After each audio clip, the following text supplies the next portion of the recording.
Now the Lord had said to Abram, Genesis 12 verse 1.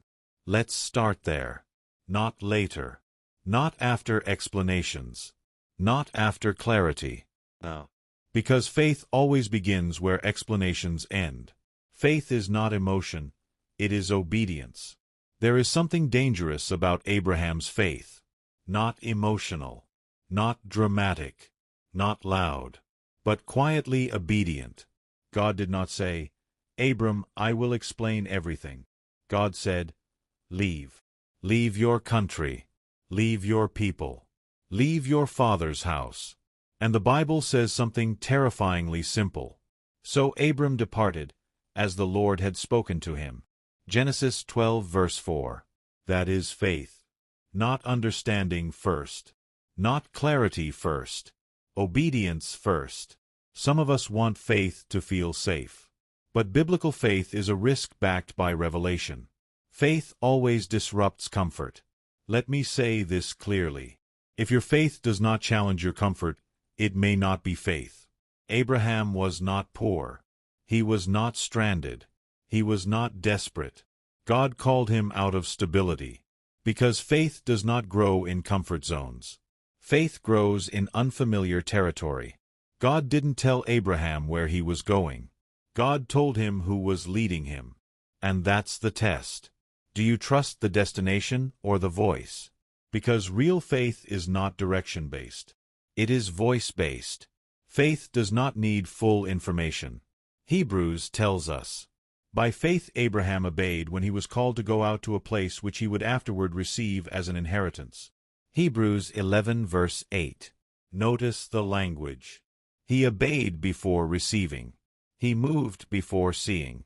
Faith is not logical confidence. Faith is spiritual alignment. If God explains everything to you, you don't need faith, you need intelligence. But when God speaks and withholds details, He is not being wicked. He is training trust. Because faith matures when you learn to move with partial revelation. Faith is proven by altars, not talk. Everywhere Abraham went, he built an altar. Not a tent first, an altar first. Altars speak of dependence, worship, submission. Faith that doesn't produce altars is only belief. Abraham's faith was not in his legs that walked. It was in his heart that worshipped.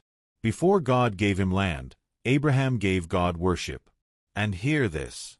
Faith that worships God before results will always qualify for results. Faith is tested by delay. Let's be honest.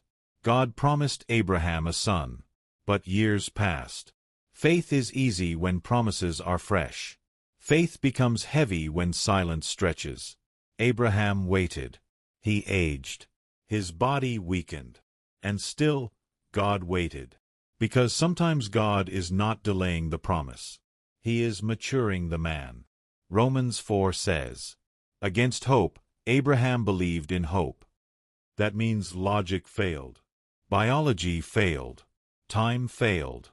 But faith did not fail. Why? Because Abraham did not consider his body. He considered God's faithfulness. Faith must release what it loves most. Genesis 22. God says, take now your son, your only son Isaac, whom you love. God didn't say, a son. He said your heart. Faith is not proven by what you receive from God.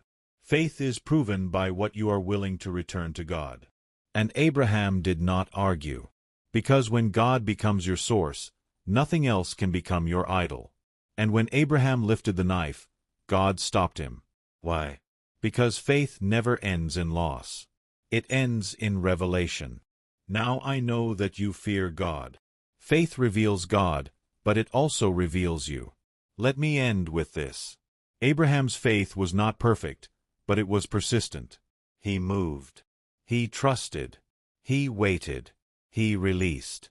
And because of that, God said, in you shall all nations be blessed.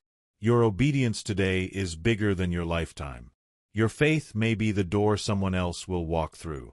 So don't wait for certainty. Don't wait for comfort. Don't wait for applause. If God has spoken, move. If this message stirred your heart, don't scroll past it. Pause. Reflect.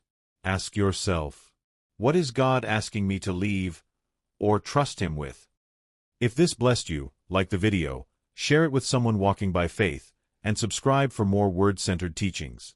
Because faith still works, and God still speaks.